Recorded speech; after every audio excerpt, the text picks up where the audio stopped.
Hello, everyone, and welcome to another interview on Human.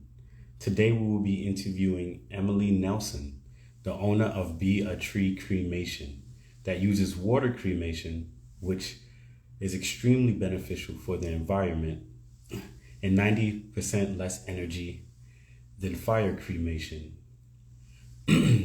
for people to preserve their loved ones after they pass. Without further ado, we'll bring her on. By the way, I want to thank everybody for tuning in and thank everybody for joining today.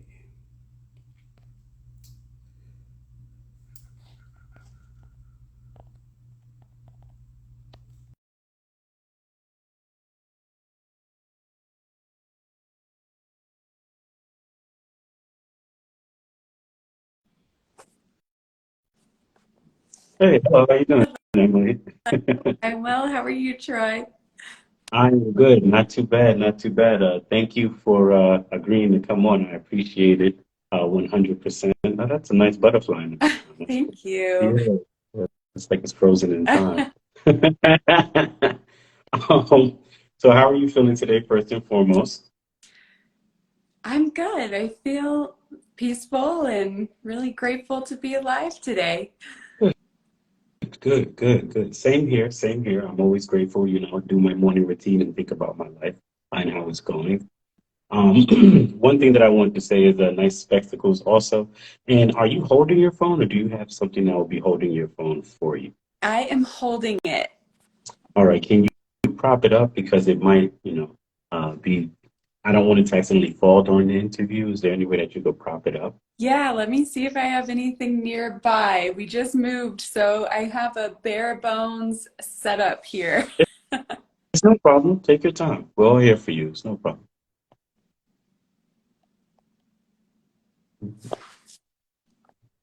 Oh,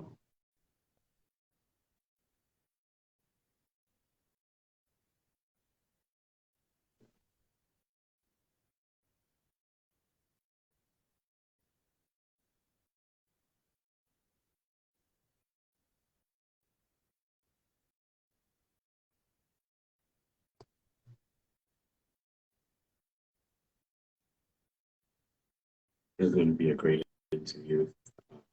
I can't wait to dive into the questions today. I do want to fill this gap with a little bit of talking to say that we are soon going to be lifting off a fundraiser for Human pretty soon. So please be on the lookout for that. And thank you for your continued patience. Okay, Troy, I have a desk in front of me. It's a little bit propped up, but I'm still helping it, so I promise to be careful. Oh, no problem. No, we could definitely take our time. So, Emily, please introduce yourself to the audience. Hi, everyone. Yes, my name is Emily Nelson. I live in Colorado. I am the founder, CEO at Be A Tree Cremation, and I have a beautiful family, a husband, and a 6-month-old daughter. Oh, I didn't know that you were the mother too. Oh, that's Yes. gonna be cool. Okay.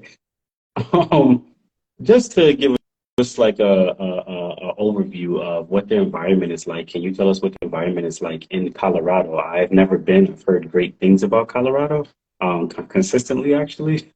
Um, Yeah. so I want to hear from someone who is actually out in Colorado. What is that like? We have a great variety of people and landscapes. I live in the foothills of Colorado, and so we have uh, forests and mountains. And then my business is located in Denver, which is an awesome city. And so we have everything from mountains to plains and desert, and it's a really magical place. Mm, mm. If you could say one of the best things, what are one of the best things about Colorado that come Mm, to your mind?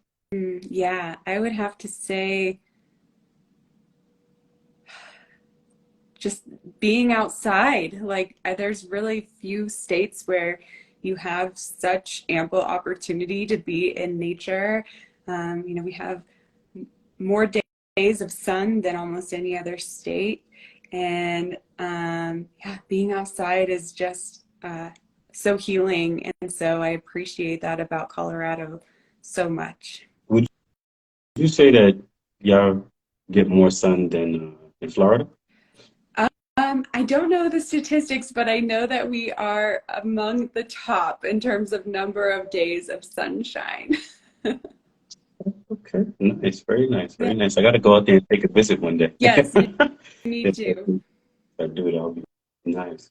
Um, I wanted to kind of start off into the interview. It's going to start a little heavy, but I did read your bio, and I did look through your Instagram actually to collect more information about you as an individual, and read an article on you. Actually, congratulations on being in the Voyage Denver, excuse me, which is part of the Voyage Collective around the United States of America. I was also featured in that magazine, also. Not the Denver edition, but the one for Orlando, Florida. Yeah. So to move forward, I wanted to ask, how old were you when your mother passed? I was about a year and a half, so Oh, very young. I was going to ask, well, I guess I could still ask that question is, how did that impact you, I guess, while you were growing up, Hmm. learning about the circumstances that brought it on? Hmm. If you don't mind sharing the circumstances with the audience, if you do, I totally understand. Yeah, absolutely. So, for context, I lost my mother when I was a year and a half, and she died by suicide. And so I didn't know what was going on at the time, but I do just kind of have this instinct that it impacted me in a really deep level to lose her in that way and at that age. So I was really surrounded by love, but I knew that there was a piece that was missing. And I always had just a tremendous amount of uh, interest and intrigue and what happens to us when we die. Like, where did she go? And like, what are the people around me doing, and what are their reactions to all of this? It was um, something that continues to impact me today. And growing up, it was something that kind of informed my approach to life, and meant that even from a young age, I kind of took advantage of every opportunity that would come my way, and Mhm. look at life as the very temporary gift that it is. It is a very, very temporary gift. I wanted to ask, what was one of the greatest lessons you learned from the opportunities that came your way and that you went through or experienced, excuse Mm, me? yeah, I think the greatest, you said the greatest gift that, What the greatest oh, lesson the that you learned greatest with the lesson from, opportunities that came your way throughout yeah. life, shortly after that experience in terms of you growing up.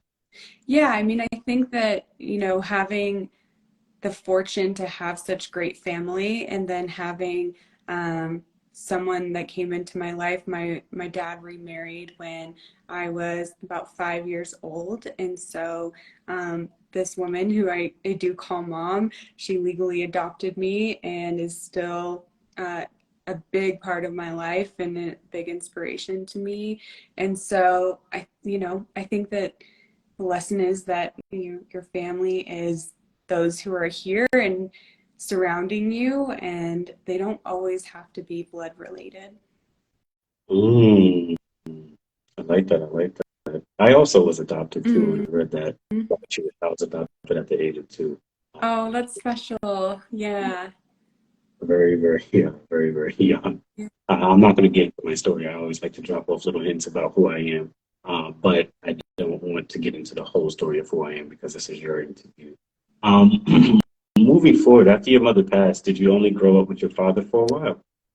Yes, for a few years it was just the two of us, and um, I have a lot of memories from that time. We're forever bonded through that time in our lives. He had to find a way to take care of this kid and like still put food on the table. And we just had a really great time together and such a good relationship. And um, even though there was a lot of grief and sadness during that, we had our community really step up for us in a big way. And I am grateful that we got to have that time together as a father and a daughter. It's really unique experience and something I'll cherish. Mm. What is the most memorable moment y'all shared that still brings you joy to this day? Yeah, it's those little things. Every morning, and don't uh, don't judge him for this, but when I was pretty young, probably 2 or 3, he would start letting me have the very, very last drop of his cup of coffee because I loved coffee. And so he would call it the fairy drop. So I have a lot of memories of having breakfast with him before school and literally taking like the tiniest little drop of coffee from the bottom of his mug, the fairy drop. And like that was just sort of our special little like thing that we would do every day, a little ritual. Nice, nice. Um, was your father also an entrepreneur? See, you came from a family of entrepreneurs.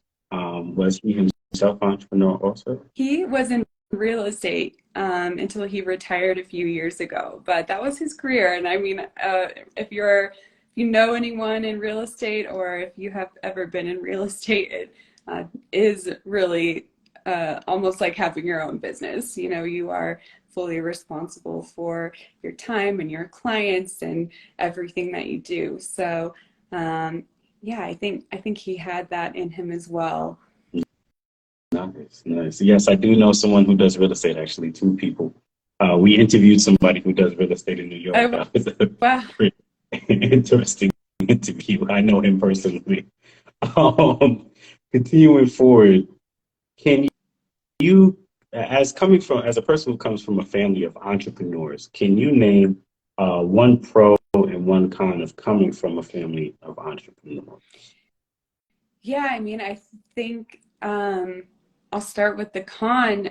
The con is that you never have that certainty that comes with certain other careers. You know, there's going to be times that things are uncertain and hard, and you don't necessarily have that money coming in as a regular paycheck.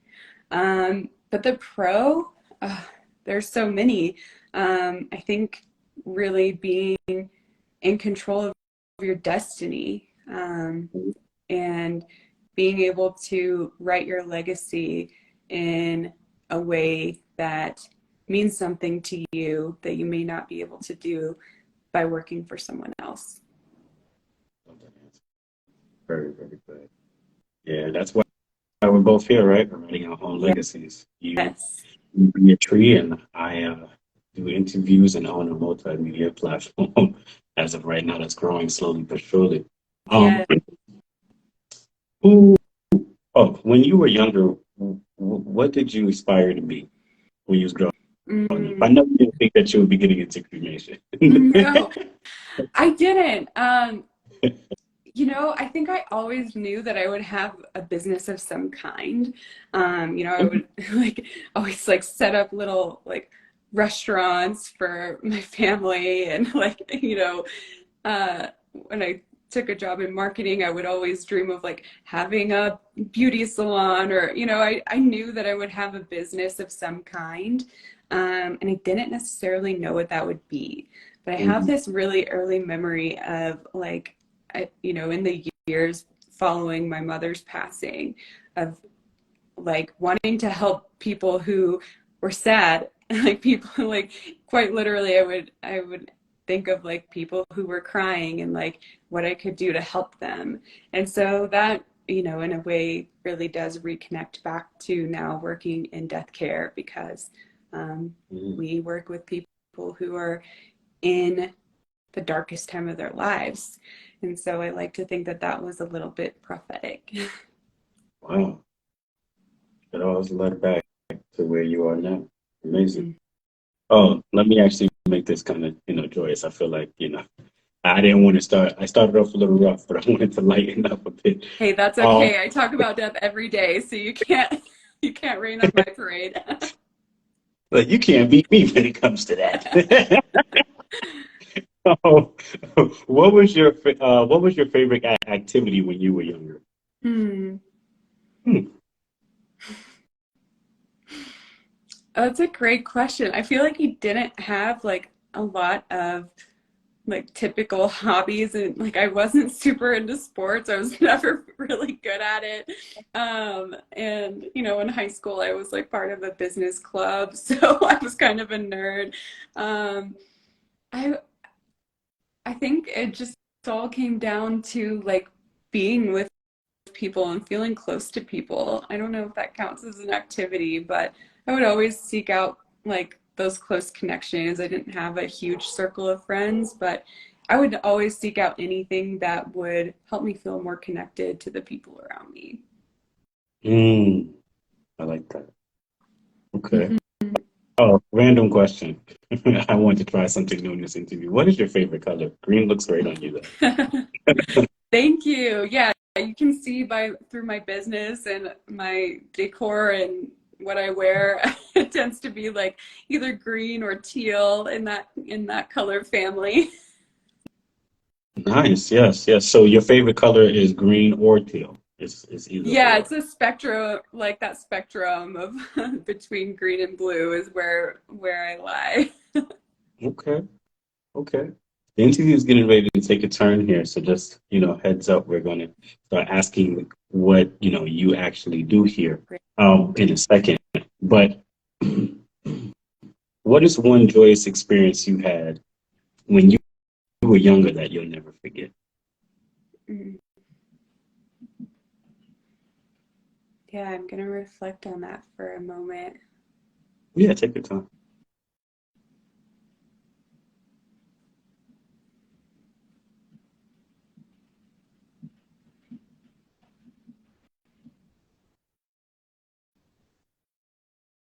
Hmm. I think it had to be like on vacation with my family. I was really, really blessed to have a grandmother who took all of us on these beautiful vacations growing up, and like Mhm. all of us, like 10 family members. And so I remember being on a cruise ship for my birthday. I was probably about 8 years old. And so I'm sitting at this table on this beautiful boat, like surrounded by my family. And they bring out a cake with candles, and I just felt like the most special person in the whole world to be able to have my birthday cake on a cruise ship surrounded by my entire family, including my grandmother, who's very much the matriarch and organized all of this. So, yeah, I have a photo of that, and think of all the photos I look back on, that tends to bring me the most joy. And how old were you turning at that time? I was probably 8 or something, something Okay. in that neighborhood. Yeah. Nice. So to move further, to start off with your craft, I wanted to ask a question of, because I know you worked in marketing. And so I wanted to ask, why is understanding people's behaviors and nuances important for marketing? hmm I mean, that's all it is, right? Like at the end of the day, like if you have a career in marketing of any kind, and if you own a business, like you are in marketing, like no matter like whether you like it or not. Um, it all comes down to having that deep understanding of people, especially the people that you want to serve and the people that you want to have be your customers and be part of your community. If you don't understand them, uh, their behaviors and why they're making the choices that they're making, then nothing else matters. You won't get anywhere. And so I think it's that like being able to take one individual's experience and then sort of extrapolate those insights and use them to help other people, that is what really draws me in. Mm, interesting. Have you ever heard of neuromarketing? Of what? Oh, Neuromarketing. I feel like that's a buzzword that maybe has crossed my path before. Can you say more? So neuromarketing is using neuroscience as a Mm, way for marketing. Big companies use it. I just recently watched a documentary on it where they call people into an office that uses the MRI scanner. It's not legal here in the United States, but you can do it overseas. And so what happens is they'll put an image in front of you or they put a product in front of you and then they map out how your brain is responding through its emotional pathways to that ooh, product. that's so cool. I love it. Yeah, that's right up my alley. I was like, in high school or something, I read the book Freakonomics, and I loved kind of their insights into like why people make certain decisions, even if they appear irrational on the surface. And it's those sorts of books that really like uh, piqued my interest and helped me follow that career path. Nice, nice. I'm reading a book called Thinking Fast and Slow, and even though it's about the movement of the brain and how that kind of works, and the switch between two systems, your fast Hmm. system and slow system, it also, if you pay close attention to the book, could give you insight of how to actually market to people because they have several experiments that were ran that are market very heavy in relation, excuse me, to marketing. Yeah, that one is a classic. I love that book. Good read. Very good read, yes. Yes. I'm not going to get, too crazy with the books, but just one more book that I wanted to give a shout out here on human is Care for the Soul. It's a very good book. I do have it around me, but I don't want to actually. When you look it up, it's a light blue cover. I'll just let everybody know that. And it's a very good book. It's a New York Times best-selling book, and it does cover the duality of what we feel, and it doesn't just trip you up into only thinking positive about the ways you have to go throughout life, but also accepting the other side of yourself. That seems to be a little bit more darker and trying to meet in the middle from there. Um, Yeah, that sounds great. Thank you. I appreciate it. Um, Moving forward, what is one thing that you can tell us about marketing that most people don't know? Hmm. Well, I think that's a good opportunity to like kind of like bust like a little bit of a myth. I think we tend to often think of people who are in marketing as like they have this like uh, kind of infringement on privacy, or that there's like they're doing you'll be talking about something and then 5 minutes later you get an ad, and the myth that I would say is not true is the fact that like the marketers themselves are infringing on your privacy. It really comes down to like the platforms and the technology that we use are the drivers behind that. Like one person behind their keyboard isn't going to know that like Emily Nelson was talking about this and therefore I'm going to like get this ad in front of her. It's actually much more systematic than that and comes down a lot more to the technology than anything else. Hmm. Now, there's a sweet spot that I'm going to approach what you just said from. Now, I do believe 100% what you're saying. I'm grateful for you doing that, busting that myth.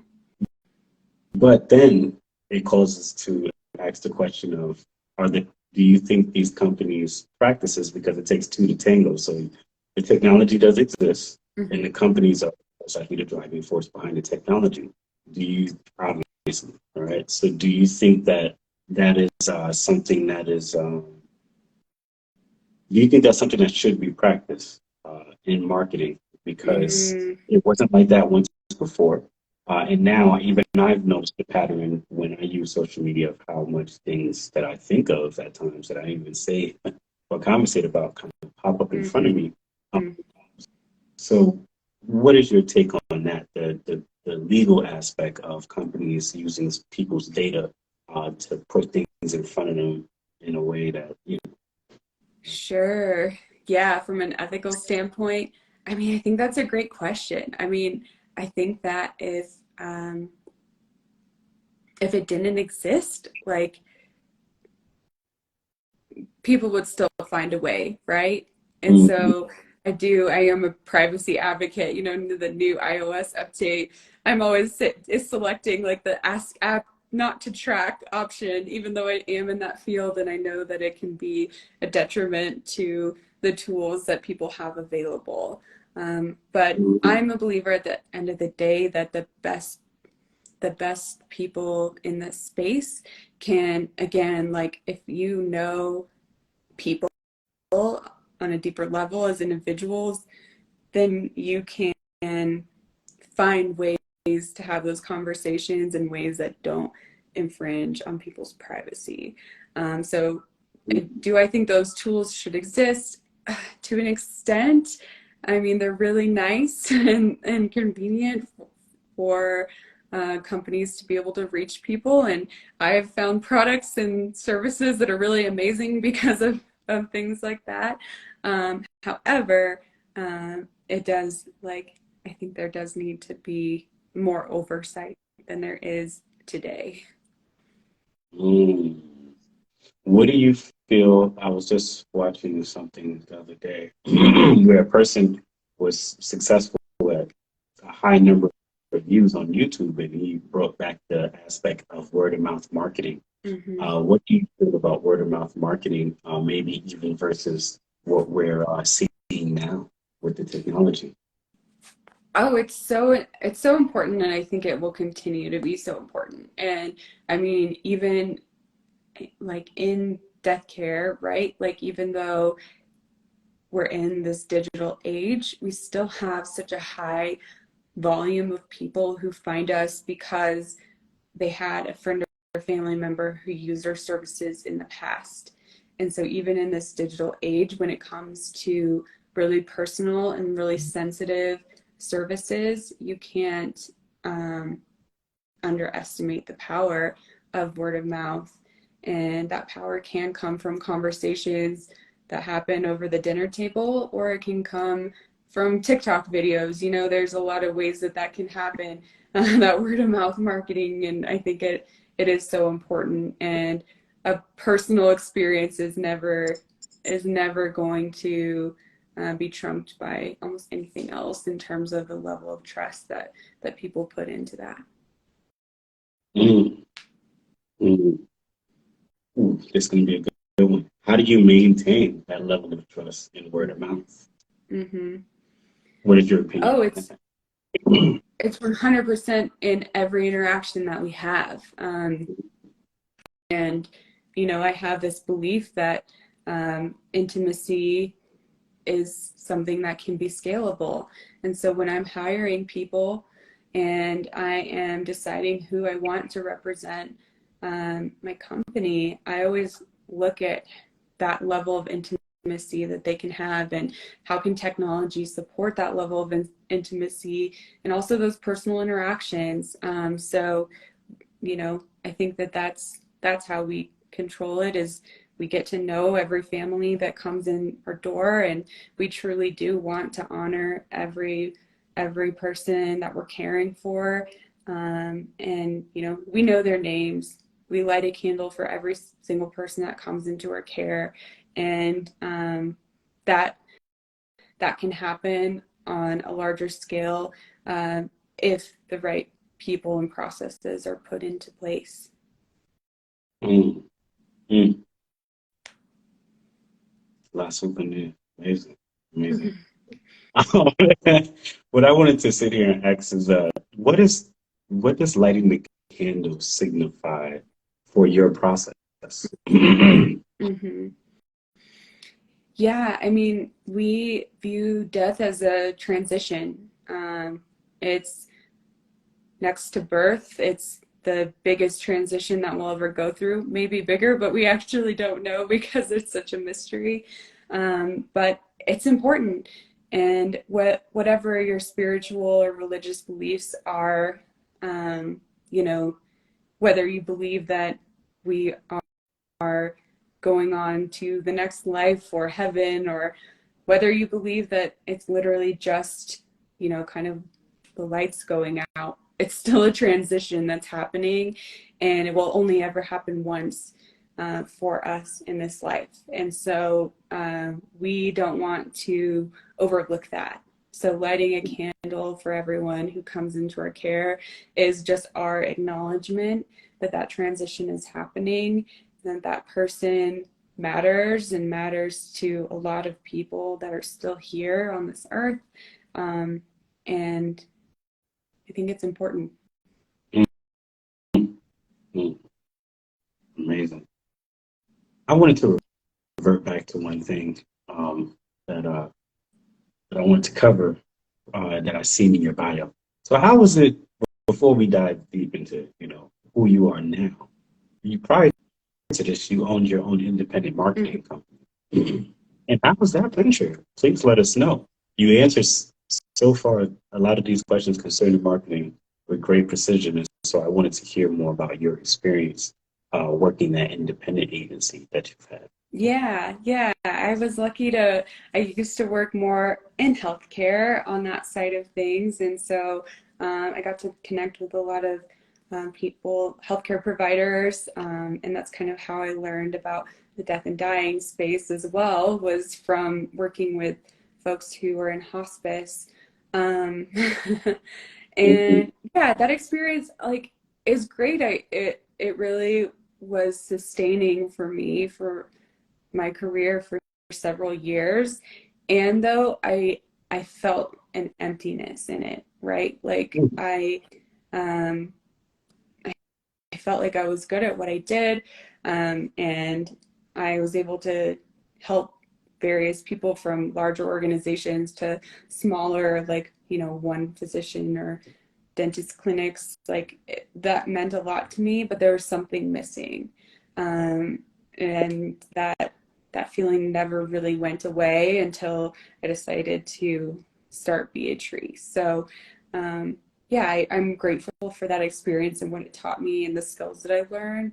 And though I knew that spending my life kind of behind the keyboard doing that wouldn't be enough for me. Mm. A quick question about the answer you just gave, excuse me. What is hospice? Yeah, hospice. Hospice is such a great gift of the medical community that is often kind of overlooked or um, utilized too late. Hospice is there at toward the end of life for someone who has a terminal diagnosis. It is medical care that is squarely focused on helping you be more comfortable toward the end of your life. It's an acknowledgement that someone is dying, and that's why it's often not brought in until, um, maybe too late or till the very end, because it does require you to acknowledge that this person is going to die within the coming months. Once folks acknowledge that, though, I hear very frequently, I wish that I would have done it sooner, because often the quality of life and the person's day-to-day experience really improves while they have a hospice team there to care for them, manage their symptoms and manage their pain so that they can be as comfortable as possible in those remaining days, weeks, or months. Mm. Yeah, what you said was very impactful. I have a grandmother who has dementia, and we're just trying to figure out how to go about certain processes because she's reaching her time. It's not Mm-hmm. on the point, but it's close. So that's a very interesting piece of information for me to learn at this time. Yeah. Don't put it off the table just because it requires that acknowledgement. A lot of times people end up actually living longer when they get on hospice because they're no longer um, treating their symptom. They're no longer treating a disease. They're more just managing their symptoms. So it can actually prolong life in some situations. But at the very least, it can provide a lot of comfort. So folks who work in hospice are just amazing. miracles, and we're so grateful for them. Mm. Shout out to the people who work in hospice. Yes, really, truly. um, I wanted to I, I, I wanted to ask about that void that you felt. It's going to be a controversial question. About that void that you felt working in healthcare. What is the con uh, working in the healthcare industry? What do you think the con is in your perspective? Mm. Well, here in the US, it's the fact that it's so profit driven. You know, and a lot of my job was to drive uh, leads for like services that would drive the most profit to the healthcare system. So it would be things like elective procedures like weight loss surgery, for instance, um, or even like drug and alcohol rehabilitation, Mm, things that are very much needed, but you know, would have loved to have been spending time on other things that are services that people with maybe lower incomes or less resources actually need. Whereas a lot of my energy went toward things that would drive the bottom line for this hospital, even though they were a not for profit. So sort of interesting and discouraging the fact that you think you're in this industry that is there to help people, and while they do help people, they also have to answer to you know, folks who are looking at the books and want to see the numbers. And so that was kind of hard for me to wrap my head around after a while. mm. Wow. Yeah. You know, I feel the same way. Yeah. Oof. Referring back to hospice, is there a word for it? Maybe there's a word for what I'm trying to describe, but I can't just bring it to the tip of my tongue. Is there a way to live life in a way that kind of practices like a hospice way of going about life where you're constantly maintaining yourself? You know, I would get readjusted this one. Is there a way that you can live life that is kind of like, you know, almost like a hospice way, like meditative? Maybe you do different practices, things of that nature that can kind of help you before you even get to that point. Maybe to ease life, maybe itself. Do you have any maybe advice or that or perspective on that that you could provide? Either or is fine. Mm, yeah. Yeah. I mean, that's such a good question. I've never thought about it in that way, like a hospice way of life. But I like it. Something that we're always encouraging at whatever age and stage of life you're in is to take some time to sit with the fact that you're mortal and that you're going to die at some point, right? Like, and I think that that's kind of what you're getting at is like, if you acknowledge the fact that this life is finite, then I think your days are filled with a different a different quality of being. And I think that that kind of aligns with hospice, right? Like you're acknowledging your mortality on a much shorter term, and therefore the quality of your days, you know, the goal, right, is that your the quality of your days improves. So I think that that can apply on a greater scale too, because um, at the end of the day, none of us know how long we have, and that's just the reality that, you know, if you work in death care, you have to face it every day, and because of that, you live a little differently. Mm, mm. Being grateful for being alive, right? Hmm. Practicing gratitude every day you wake up. Despite of what may be stressing you, there's always a shining line. Or what is it? What is that called? A silver lining. There we go. Yes, The yes. phrase I'm looking for. But moving forward, Can you please explain to us what is corporate death care? Now we're moving Mhm. to the we're moving closer to where we need to go. Sure. Yeah. Yeah, I'm gonna give you the best explanation I can and then refer you to some resources. So over over the past few decades, companies have been seeing this opportunity that exists within the death care space, and they have been acquiring smaller mom and pop funeral homes. They keep the name of the local funeral home, but they become owned and operated by a corporation. And so a lot of people don't necessarily even know that when they're working with this home that it is owned by a corporation. And so their goal is to, like any business, they want to reduce the cost that it takes to operate and increase margins. And so what that means is oftentimes our loved ones are taken to these larger central processing facilities that are usually like a big warehouse, and there's embalming and cremation happening at scale within those places. It's not happening under the roof of the small funeral home that you think you're working with. So for some people, that maybe isn't a problem, but I think that it's good to know about it.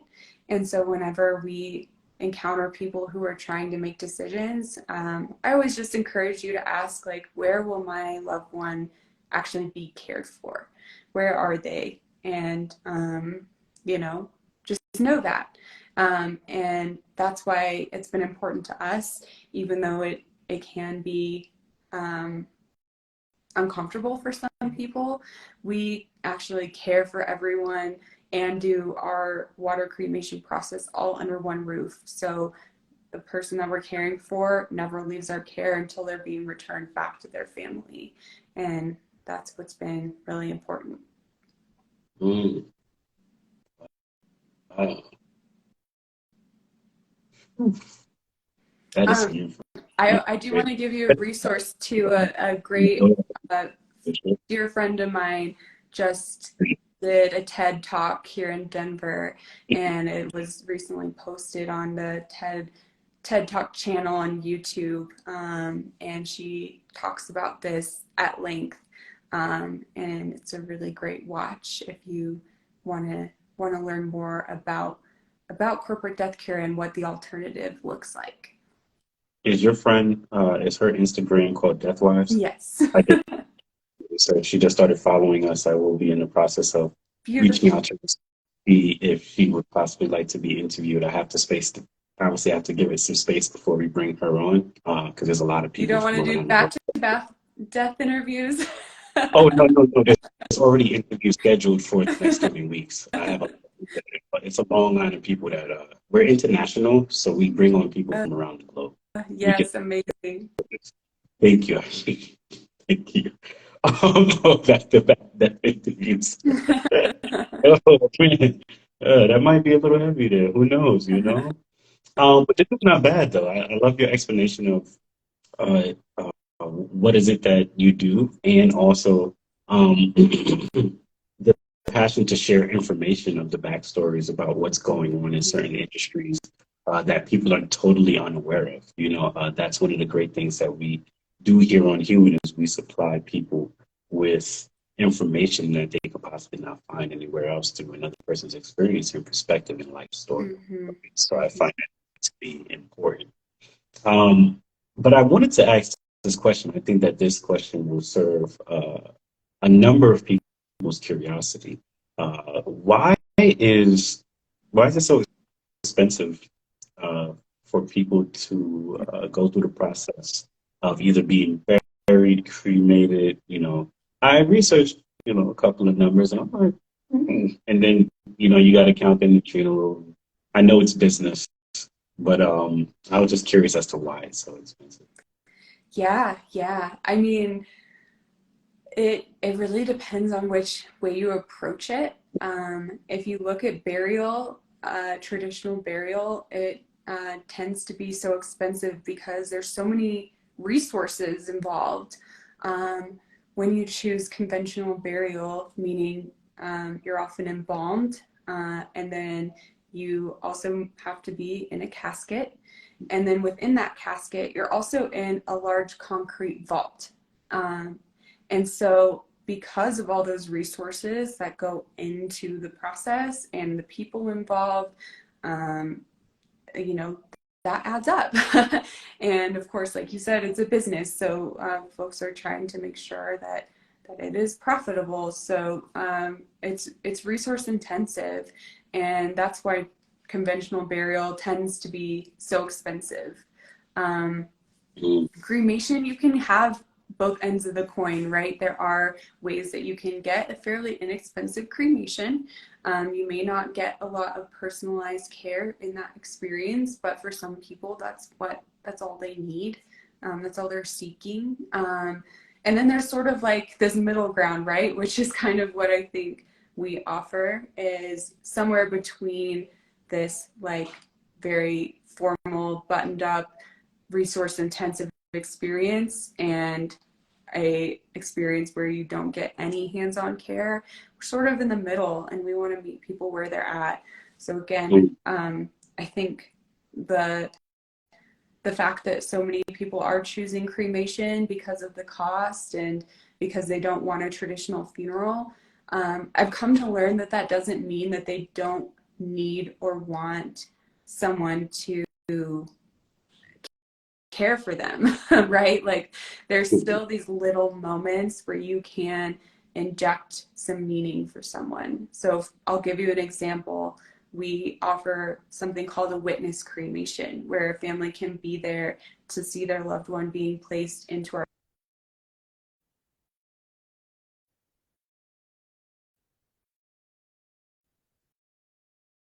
actually offer for the family to be there, see the process, and we may do a small reading for them or play some music.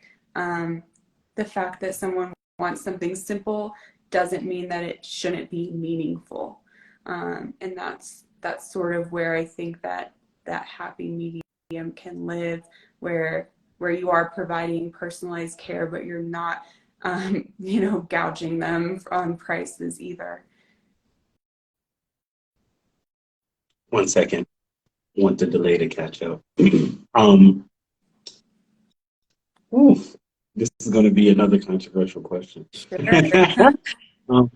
So I think that, the process of exiting somebody, from this realm of our, of our understanding, which we call life, is it's traditional, right? It goes back ages and ages and ages before there were big corporations and businesses that found a way to make money off of it. Mm-hmm. Do you ever feel like it is unjust for people not to pass along their own loved ones instead of going through a business? Did you ever feel that way? I just was curious, Mm. I know obviously you're in the business, don't want to contradict you in any way, shape, or form, Oh, no, but I not at all.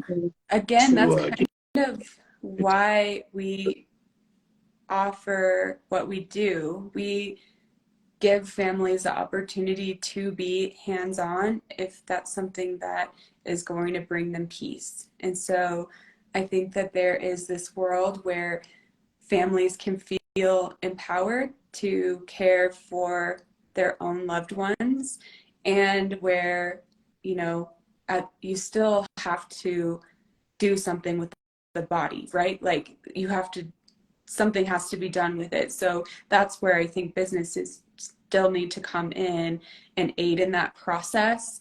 So what we advocate for is we're here to facilitate that process for you, and you can still be a part of this journey with them. Like that's still your loved one.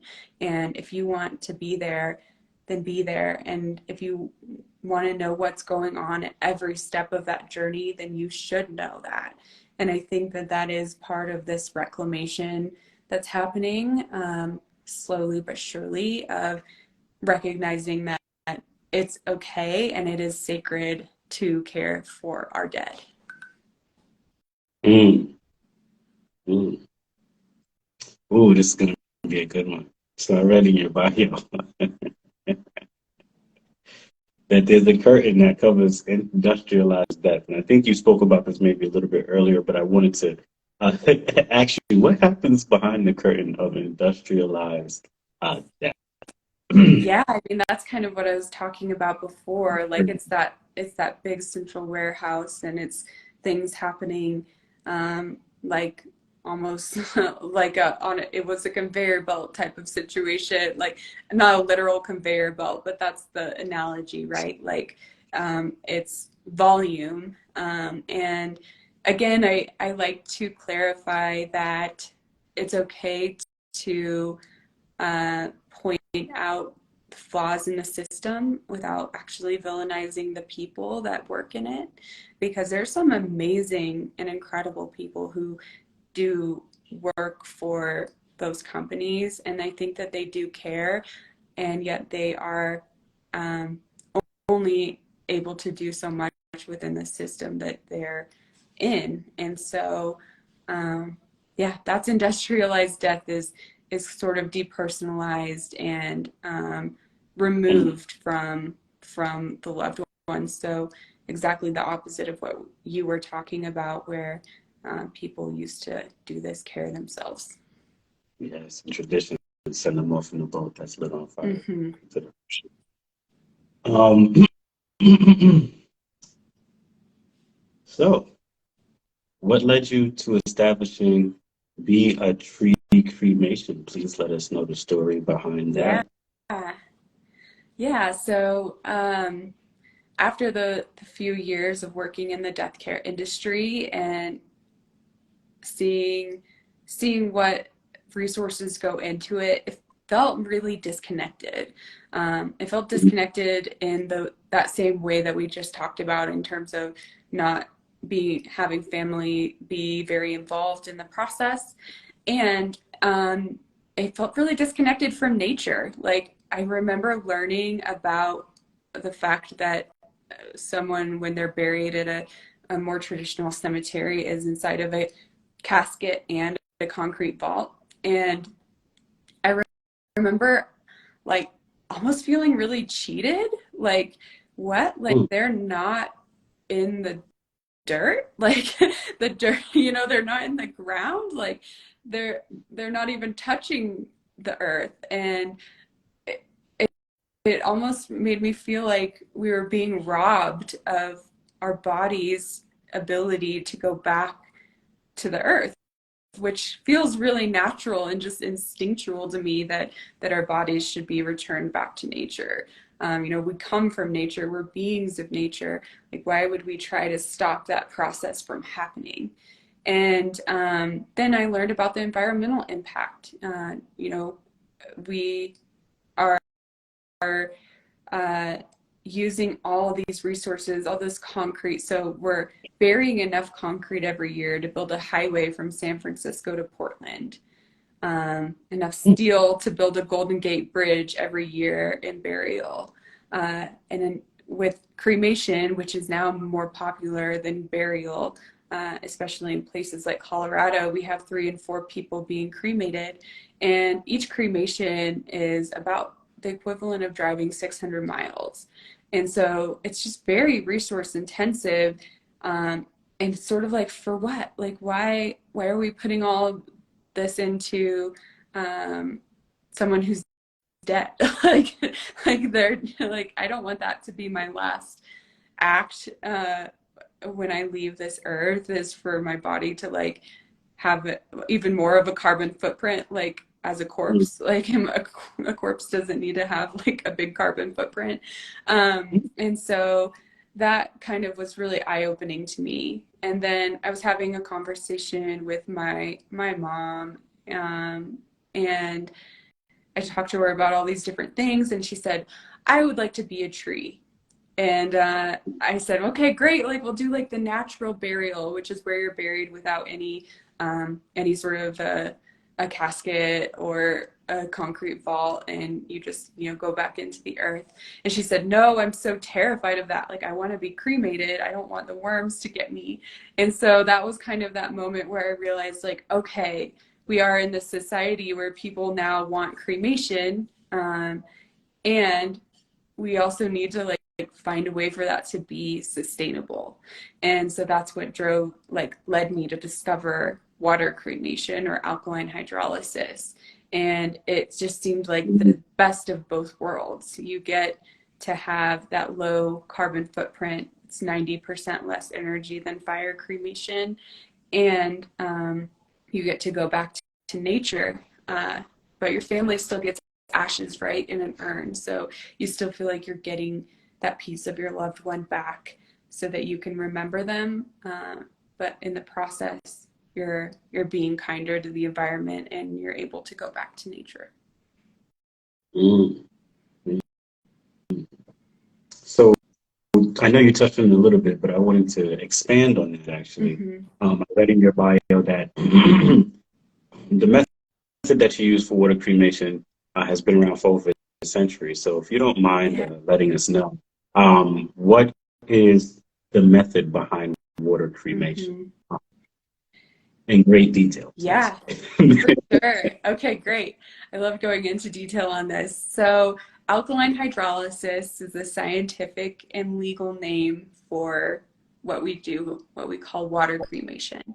And it was actually invented in 1888, which always blows my mind and blows other people's mind. They're like, what? So there was a man in England named Amos Herbet Hopson, and he discovered that when they had diseased cattle, um, that it wasn't safe for them to just be burning all of these carcasses like when they were diseased. And so he discovered this method where you combine water and lye or alkali, and it would completely destroy any pathogens. And then they would be able to take the water that was left and use it as fertilizer for their land. And so it was um, this just really amazing discovery. And for the next like almost century, it would be used exclusively for animals. So whether it was like livestock or even your like veterinary clinics would have this technology. A lot of like animals and pets have been water cremated over the years because that's illegal in all 50 states. It wasn't until I think it was in the 90s when it started catching on for people. They discovered in medical institutions that this was a cleaner way that they could care for folks after they donated their bodies to science or to healthcare. And so the University of Florida, I believe, was the first to install a system for humans, and then others followed suit. So the Mayo Clinic and UCLA, they have systems that do this because they didn't have to then take the bodies that when they were done working with them to an offsite crematory. It was just this cleaner and more sanitary way that they could treat folks. And then it started catching on in the funeral industry. So it's been slowly but surely gaining ground, and now it needs to be legalized at the state level. We have about 20 states and several more in process who are sponsoring legislation to pass alkaline hydrolysis as a legal means of disposition for people. Mm, interesting. So, in other words, it's not legal in Colorado yet. Oh, no, it's very much legal here Oh, in Colorado. Yeah, like, don't worry. But in many other states, it is not yet. Yeah, Colorado was one of the earlier ones, passed it in 2011. So right now, there's Texas has legislation for, the second or third time that's up for vote, and I'm really hoping it passes there. So it's starting to really gain ground as we're facing this climate crisis because, we have this, I heard it called the silver tsunami, like there is an aging population and we're going to have a higher and higher volume of death every year for the next, several decades because we have an aging population. And so we need to have a more sustainable way to handle this. And you said this is called the silver tsunami. Yes. Interesting. Interesting. Wow. Seems like you got to make a plan for death, huh? Very interesting. Mm-hmm. Can you give us some insight into several things that Be A Tree Cremation focuses on? Yeah. I mean, Outside of water cremation, excuse me. So, that's besides water cremation. yeah, besides water cremation, because I know you just gave a great explanation of that. And I know you provide other services, and I wanted people to actually learn about those other services Yeah, that lead up to that process water or that. cremation is definitely the core of what we do, but again, like I said, we try to find ways that we can support families and infuse meaning in other ways. So whatever we can do to support them, whether it looks like planting a memorial tree, so that hence our namesake, we do memorial trees as well. So regardless of what your final resting place is, the water from your cremation always goes back to the earth and nourishes the soil. And though, if you want a dedicated memorial tree, that's a service that we offer. So you can have your loved one's ashes placed in the soil and planted with a tree, and that can be a resting place that you can return to and really signifies, new life. We also do scattering services. So many people want themselves or their loved ones to eventually have their ashes scattered in nature. So we will actually go out and do that for families, whether we're doing it on their behalf or sometimes they're actually there and in attendance for that, and we make it a ceremony. We've had people climb 14ers to scatter someone's ashes on a mountain that was sacred to them, something that they had climbed in their lifetime. Or, we do a lot in the beautiful Rocky Mountain National Park here as well. So the scattering services, and then, we do support memorials and celebrations of life as well. I wanted to pause and because I'm going to continue with the interview, but this question is just ringing off the top of my head. I'll continue. I ask it towards the end. I just wanted to. I've done some planning in my head for my own funeral, which is like pretty exquisite, actually. Good. But yeah, I mean, of Oh, I'd love course, to hear about your funeral plans. it's pretty lofty. Uh, I love it. Pretty lofty. Some. Oh, congratulations! You just gained another follower. By the way, he would love to hear, more about the water cremation, and he's very interested in what you have to offer. He's viewing this from I believe, the UK. Mm. So I wanted to continue by saying, first of all, what are the different types of trees people can be once they pass? Yeah, great question. It depends on the space, right? So we work with arborists and they will help us analyze the property and the space where the tree will live. And so we will base our recommendations on that. But common species are blue spruce. The blue spruce is probably our most popular tree here. It's our Colorado state tree. We've done, pine trees, we've done maples, we've done a wide variety, but it always comes down to what's going to be most suited for that environment. Mm. What is your favorite tree and why? Yes, I love this. My favorite tree is an aspen, because they're so community oriented. Like there's an aspen grove, I think it's in Utah, and it is one of the oldest and largest living organisms on the planet because one aspen, like a grove of aspens, is all one thing. It's like a unit. And so they are able to share resources and bloom and grow together. And I think that they're just so beautiful in the fall. Oh, I love aspens so much. I believe it. So, um, well, number one, congratulations on being a mother. Like, before I continue, I just didn't want to just, I heard that at the beginning of the Thank interview. you. I want to pause for a second and highlight that. How, first of all, how does that feel to be a mother? What is that experience like? Mm, Please let us know, especially being, new to motherhood. yes. So, yeah, my daughter just turned 6 months.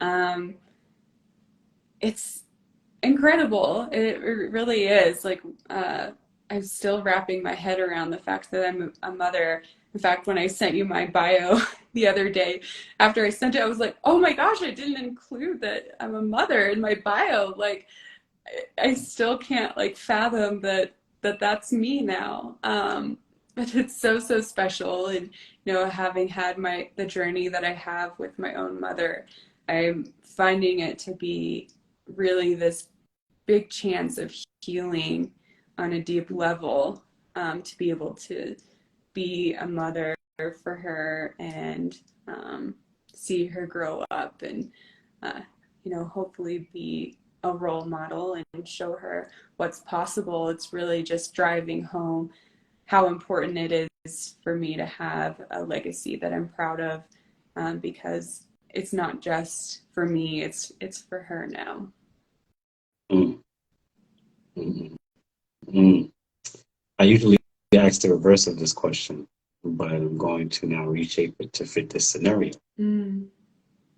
So far, what has being a mother taught you about being a woman? Mm. Yeah, that's a big question. I mean, it's really just taught me how strong women and people who, who have children can be. People who go through pregnancy and childbirth and adoption. Like, it is the biggest, like, heart expanding experience on the planet, and it just goes to show like the strength and resilience, um, and the our ability to, like, our bodies and our lives ability to adapt. um, yeah, it's huge, and I still am learning every day what it means, really. Mm. All we can do is take it one day at a time. Hmm. Um, Before I end this segment, what is one lesson that you want to instill in your daughter as she grows? Hmm. Hmm.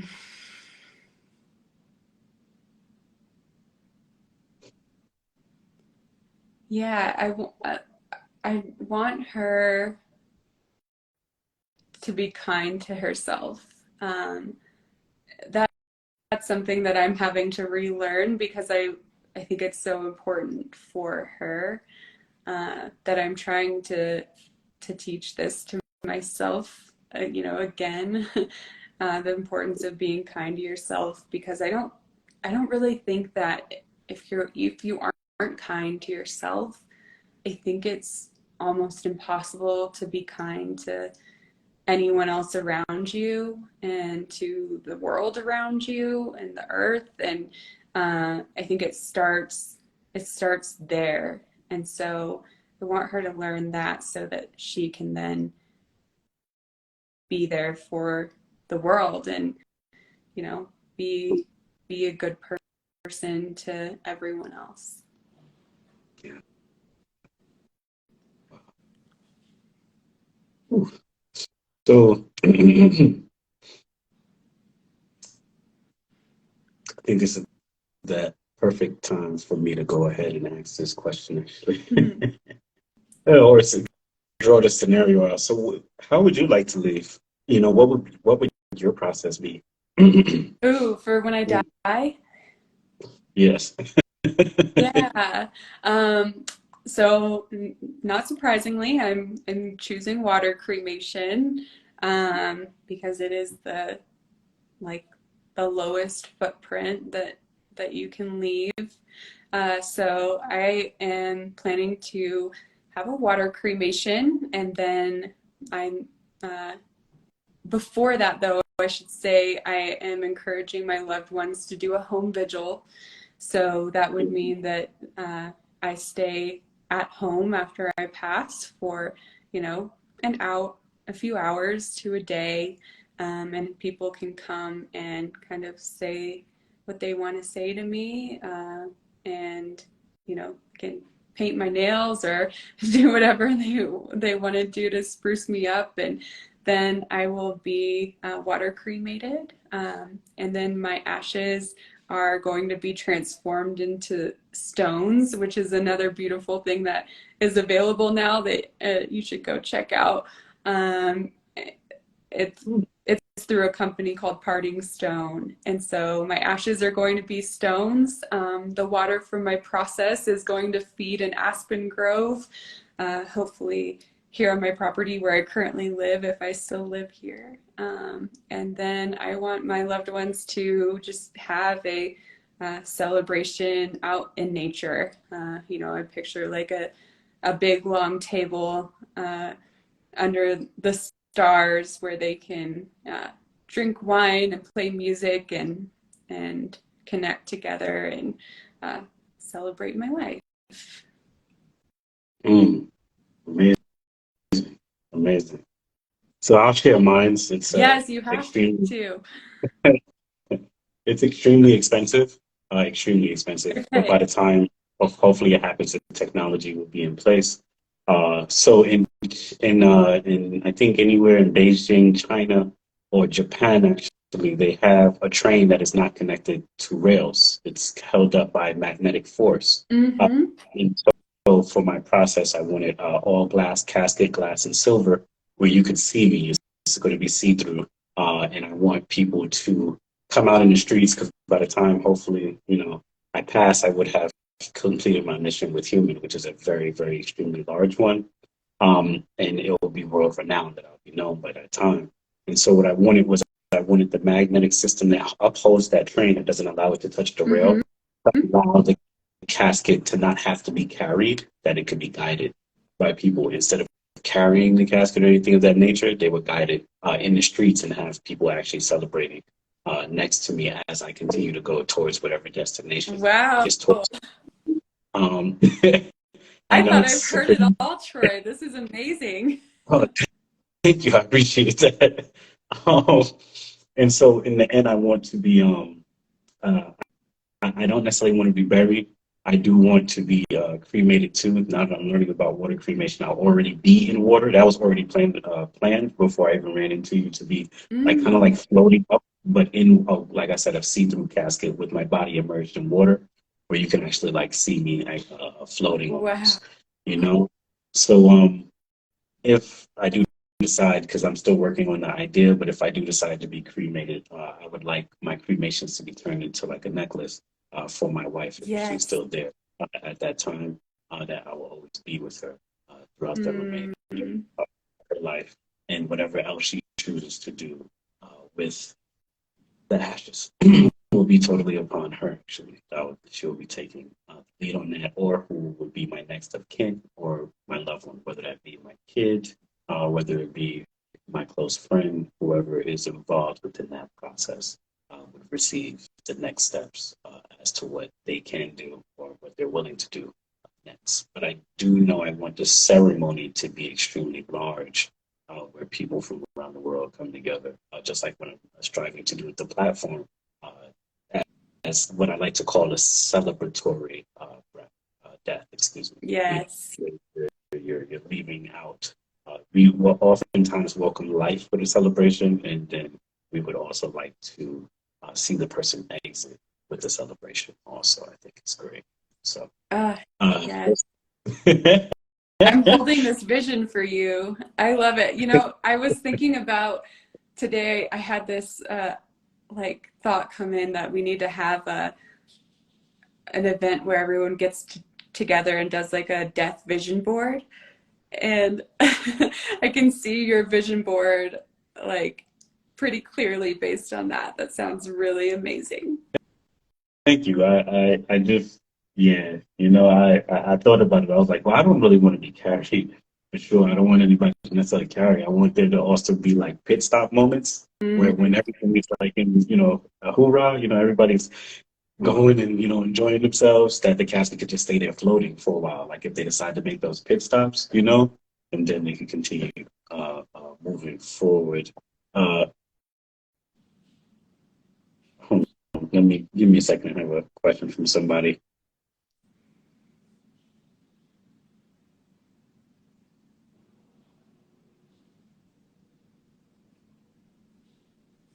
I'm gonna ask him to. I guess he's saying that our bodies are like small radiators. I feel like. I guess he's saying of energy. His English is a little bit chopped up, but I don't know exactly what the question is. If you want, you could put the question in the question section, and then I'll bring it up later during the end of the interview. Uh, but I do have another question for you moving forward. As a child, soon after your mother's death, I see you asked yourself some intricate questions. And one of those questions that I reframed, or two of those questions I wound up reframing. And I wanted to know, where do you think people go when they die? mm, yeah, yeah. Um, so have you ever seen the movie, the Pixar movie Soul? No, but I heard a lot about it. I haven't seen like clips. Uh, I you have to heard a lot. watch it. It's a very close representation to what I believe happens. But of course, I think it's a mystery, and I honestly, some days, I'm not racing toward my death or anything, but I can't wait to find out.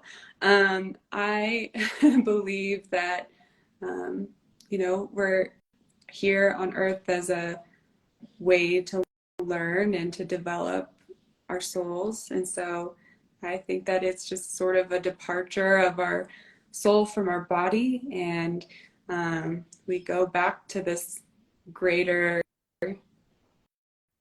oneness that's even more real than where we are today. And we kind of process what we've learned in this lifetime, and then hopefully we get to go on to another lifetime at some point. You know, I'll share a story with you.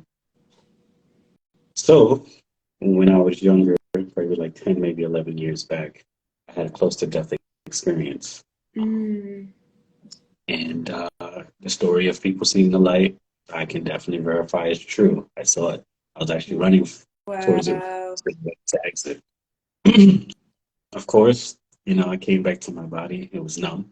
When you first come back to life from anything that causes you a near-death experience, you do not feel anything at all. I mean, different people have different modes of what they experience, but the hospital was supposed to get involved, but due to the people I was around at the time, that did not happen. So I had to fight for my own life back into existence. And so somebody I was talking to the other day was like, "Hey,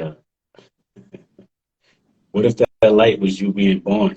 And Mm, so uh, mm, I, I feel as though maybe, just maybe, reincarnation exists for some people. mhm. Um, I don't know, how true it is, you know. I'm just wondering, what do you feel about that? Do you believe that maybe some of us are reincarnated? Do you think that's just based on maybe we experience death based on what our set of beliefs are. Maybe people do experience, heaven, or maybe people do experience hell. Maybe some experience reincarnation. Maybe some don't experience anything at all. So the question is, do I think that people's belief informs their end of life experience? Yes, that's going to be. Oh, I mean, I bet it does to some extent, right? But I think that it's interesting to look at the commonalities between different religions and spiritual beliefs about death, because I think that there's some underlying truth there, right? Like, sort of like our loved ones waiting and are reflecting upon our life and the light, and like there's like these really common traits, and so I think that there's some thread of truth that is there to be uncovered, based on a culmination of all those beliefs, but we won't ever really know until it's time. Yes, indeed.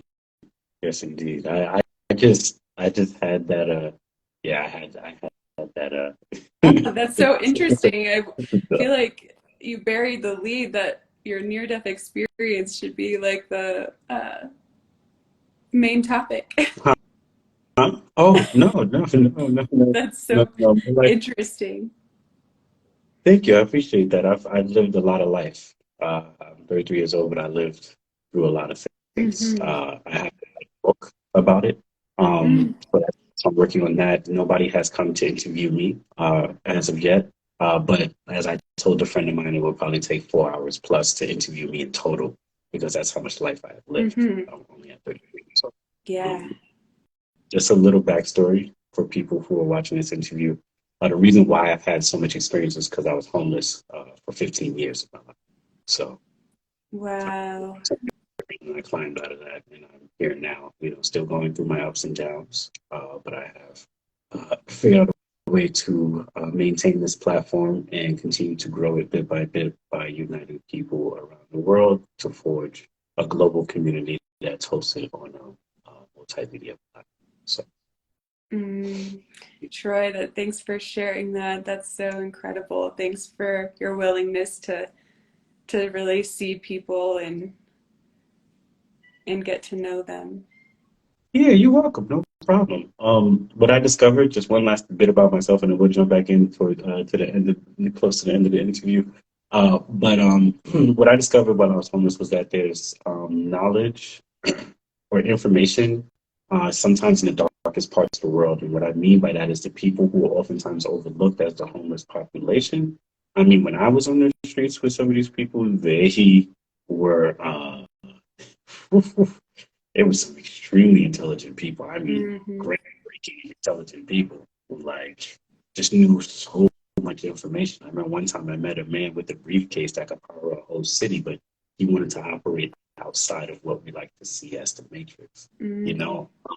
And so it's just when you have a chance to do something great and you continue to push forward, it's up to you to take matters into your hands and to create that world. I'm creating a world within the world, right? It's human, but it's also seen as human world, Hmm. right? So it's just allowing people the opportunity to come on, express themselves, their perspectives, and we're even getting ready to investigate what a collaboration looks like with interviewers who are on the level of covering stories from the homeless. So that way I can Hmm. also connect those stories in with the people who I'm interviewing on Instagram, because the average homeless person, they may have a cell phone, but they will not have access to like Instagram or the social media tools.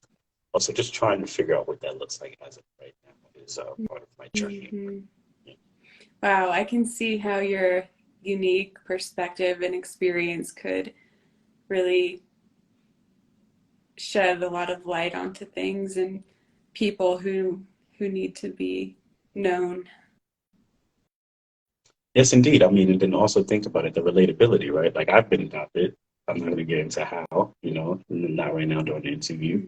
Hmm. But were also, Mhm. adopted, right? In a way, right, from your stepmom. Mhm. So a lot of people have lived a lot of experiences that I can relate to, and that also helps with the interviewing process too.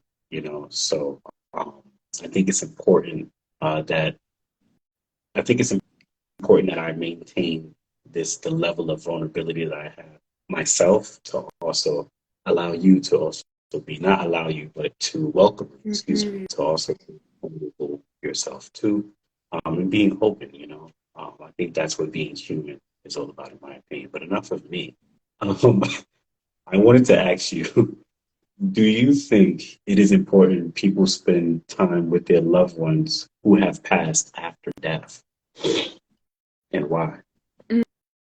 Meaning like physically with their bodies. No, meaning like maybe with their ashes, maybe at the burial site. Well, Mm, the burial site, okay. okay, but like maybe with the tree Hmm. that they are. I think it depends on who you are and how connected you are to your loved one afterward. I certainly have encountered people who have a very spiritual relationship that continues with their loved one even after death. And so for them, having the physical place or items or remains is less important because they already have that connection. Whereas I think some folks maybe do gain connection through those spaces or items. Um, and so I think it just depends on where you fall on that spectrum. Um, I think that whatever means to a connection is right for you, um, you should definitely utilize that. I think that um, that's how we get to like keep going after we're gone is through our connections to our loved ones. So we just I encourage people, and I myself, I'm always just finding ways that I can uh, have have a connection to the people that came before me, whether that's physical or not physical. Mm. So, funny question, actually. When people say rest in peace, what does that look like? I mean, because people bring up famous people rarely get a chance. I think the rest of their name is always being brought up some way somehow. But what does like resting in peace like? What does that understanding look like for you? Yeah, please enlighten us to that. Well, I think like almost everyone rests in peace. I think it's more for the survivors than anything else. I think they need the peace. I think once we die, like we know what we need to know, and we're able to be at peace. And I think people say that more for the survivors than anything. Oh, okay. Because every time I hear it, it's actually for the opposite. I'm like, well, I mean, I keep talking about the person. Maybe don't forget them. But I'm like, please, let them rest in peace. Because I grew up with this superstition that like if you keep talking about the people that are like gone, like you keep like bringing them up so many times, it's like Oh, they're hearing can't be and at they're like, peace. yeah, they can't like really be at peace. It was Oh my goodness. it's That a is weird funny. superstition. Um, oh, what is the best way people can handle grief once they lose a loved one? Oh, I don't, I can't, like, there's no best way. It just depends on the person. Mm. Yeah, there's definitely no universal best way to handle grief. I think it needs space, it needs acknowledgement, it needs to be witnessed, um, but within that vessel of whatever your grief looks like, is so individual. So I can't give a best way, but I can say that it needs to be recognized. Mm, mm, mm. Do you think people can find peace in death? That people can find peace after death or with death. Yeah, with death. Is that a cat in the background? Yes, she's very sad that she's not in the room with me. Okay, I love cats. Continue. Okay, so like, can you elaborate on that? Meaning peace Like, with their own death while they're alive, or peace with death of people they've lost? we could, we could, we could go through both approaches actually. Peace, the people who like well, obviously we won't know because we're not dead. Um, so it's like finding peace after death. I'm like, do you think that person has found peace after death? I mean, look at life, right? I mean, Mm-hmm. life is beautiful, but it does come with a lot of stresses, and we kind of operate within this vessel, Mm-hmm. right? That we are not really. I oftentimes tell people that my spirit outweighs my body, Mm-hmm. right? Like a lot. I have a very whatever's inside of me is like gargantuan. Mm-hmm. It's not my actual physical size. Like I'm only like 5 foot nothing. And so I was like, it's sometimes feels like whatever's inside of me is being contained by me being in this form. So I think that it almost wants to come out sometimes. And so I'm like, well, when I pass, I might be at peace. Like when I was on my way and seeing the white light, I was totally in peace with like going through that doorway because it did form in a doorway format, and I was totally at peace with that. When I came back, I was like, oh man, I was actually a tad bit upset. um, just a tad bit. I was grateful to still be alive, but I was a tad bit upset because I was like, yes, it just felt great.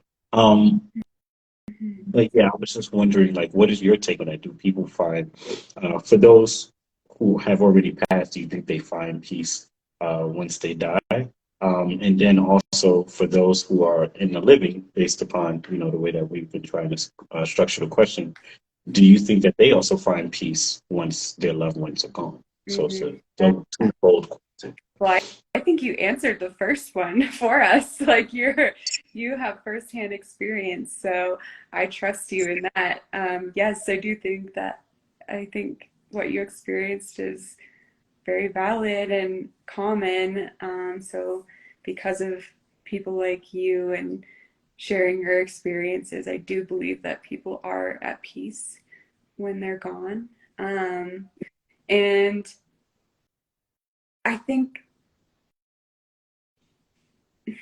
hmm, like peace is a hard thing to say in terms of the survivors, because I think that it like changes so much throughout our lives. My like my journey with losing my own mother, I have days where I feel very at peace with it, and I accept it, and I just am grateful for the time that she was here and for bringing me into the world. And then I have days where, I think, dang, I really like wish she was around. And I like, I'm not at all at peace with it today. So I think that it just depends on um, the timing and her own personal journey with it. I hope that everyone can find moments of peace. I think that that's maybe the best that we can ask for after we lose someone. Mm, mm, mm, mm. Wow, this has been an amazing interview. This has been great. I just have to sit here and say that to you. I really Thanks, liked Troy. the interview. Just, obviously there was a slow start. Most of my interviews are like that because we're getting acclimated to each other. But yeah, it was definitely great. There was a question on the top of my head that I did want to ask that was different.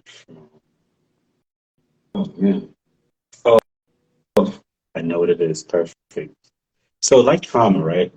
So trauma, I know I'm taking it a little left here, but follow me. So trauma kind of like lives in the mind, I feel like in a certain way. When it comes to trauma, people I once asked the person, do we necessarily work through our like trauma for real, or does it go to a Mm, compartment in our mind, right? So for grief, I was looking on your Instagram page, and I guess it was these jars, right? So there's the first three jars on top. And it looks like hmm. grief is breaking into a little ball. If you're following me here so Yeah. far, okay. And then you have the three jars at the bottom, and the grief kind of stays the same. And then you said something to the effect of like how people tend to work through that, or they think that they're working through it in a certain way. So do you think that grief ever like truly dissipates from the mind itself, or do you think that's something that we compartmentalize? How is that sorted through? Hmm. Like, what is your opinion on that? I mean, and you know, excuse me because I know I'm like going off of an Instagram post that I don't clearly remember right now. Yeah. um, No, I know exactly which one you're talking about. So it's a visualization of how this black ball that represents our grief. And so the myth is that you think that your grief lessens over time, shows the black ball getting smaller, whereas in reality, it says that we actually grow bigger to contain our grief. So rather than like the grief getting changing size, like we change size. And I can't take credit for that image. It was originated somewhere else, but I think it holds a lot of truth. I do tend to think that um, we don't like the impact of someone's loss doesn't necessarily get smaller, that I think our hearts just get a lot bigger to be able to carry that. And that holds true for all the losses that I've encountered in my life, is that the bigger I become as a person to hold that loss, um, is how I move forward. It's not by, I actually don't want the loss to have a smaller piece in my heart. I want it to stay its same size and for my heart to grow to hold it, because I think that that's how we can expand our capacity um, to move on and move and not move on without that, but move on with it.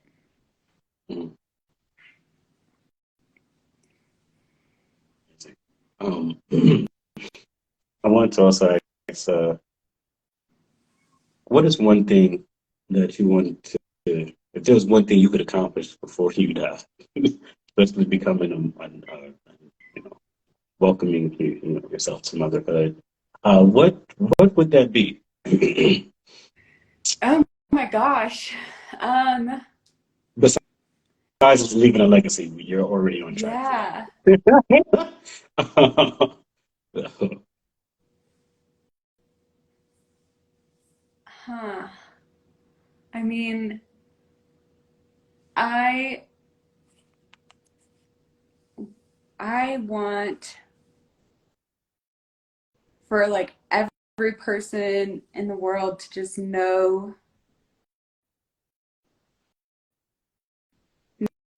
that they have choices in their death.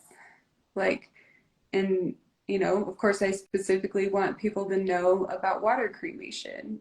So that's a really big, lofty goal. But um, yeah, if I had to like get really specific, I would say like I want every person in the world to at least know about water cremation so that they can choose whether or not it's right for them. Interesting. I guess I'll answer the question too. Just to be, I just want to level the playing field. That's all I want to do. I want to build uh, the platform I'm building now to a global scale, uh, and show people that you can innovate from a place of almost coming from nothing. You know, I literally Mm-hmm. got from almost nothing, like the dirt, you know. Not to say I am such, but just to say that my journey has been extremely extensive, and it's rare that someone like myself gets Mm-hmm. to a certain point in life, especially after encountering so much. I've watched so many people just Mm-hmm. totally choose to not continue, and whatever way they chose not to continue, but they chose not to continue the journey that we call life in terms of building Mm-hmm. themselves, trying to push to establish something in the world. And I understand it. You know, I understand it very deeply. So I think that's what I want to accomplish before I die. Besides Yeah. putting together the floating casket, you know. Sorry. Yes, your levitating casket. I love it. Um, But thank you. let me I'm getting ready. I have two more questions for you, and then we'll bring this to a close. Though you deal with death, what is one thing you would tell someone about life, or one lesson you would like to teach them about life? Mm,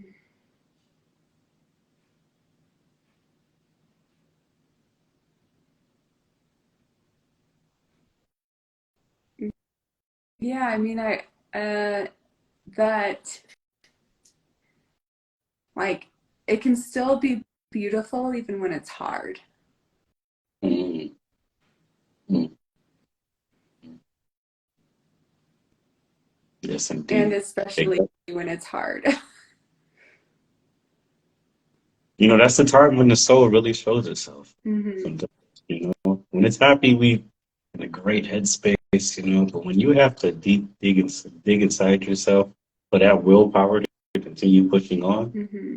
most of the time when the soul reveals itself, and if you just look in someone's eyes, you can see where they truly stand. You know, they Hmm. say it's the windows to the soul, and I do believe Yeah, so. yeah. Based on what I've seen. Um, and last but not least, what does being human mean to you?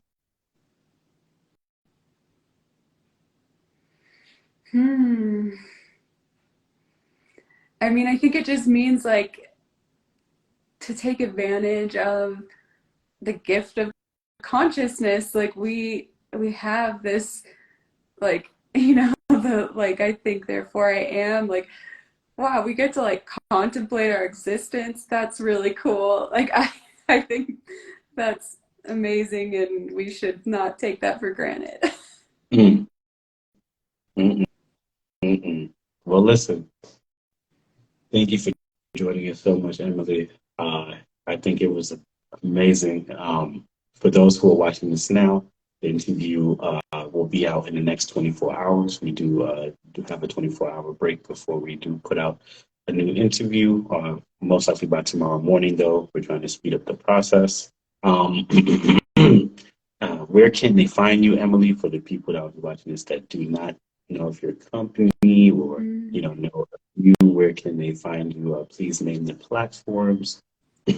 Yeah, so of course you can find us here on Instagram at Be A Tree Cremation. You can find us also on Facebook if you search Be A Tree Cremation.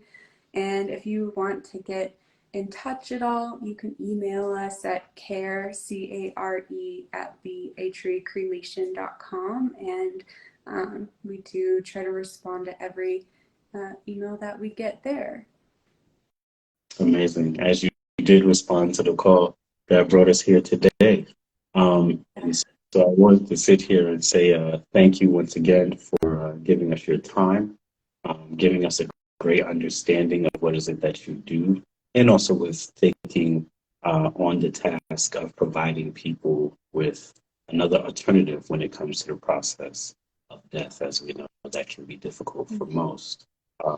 Thank you. And to those who are watching this, I'm Troy, your host, also known as Wise Truth here on Human, also known as Human World, the multimedia platform that is getting ready to build a global community. Um, Thank you, Emily, once again. Thank I will you, speak with you Troy. soon. Uh, yeah, I'll contact you within the next 24 hours also. Yeah, um, good. it's It was such a great to be with you. Thank you. It's great to be with you too, man. I really did. This was a great interview. Like, I hope that you really enjoyed yourself coming on board for this interview, and I hope that this is one of the greatest interviews that you experience. Also, so moving forward, for everybody else who's in our audience, have a great day, and remember, we are all human. All right. I'll speak with everyone later. Have a good one, Emily. Bye Take bye. care. Bye, everyone.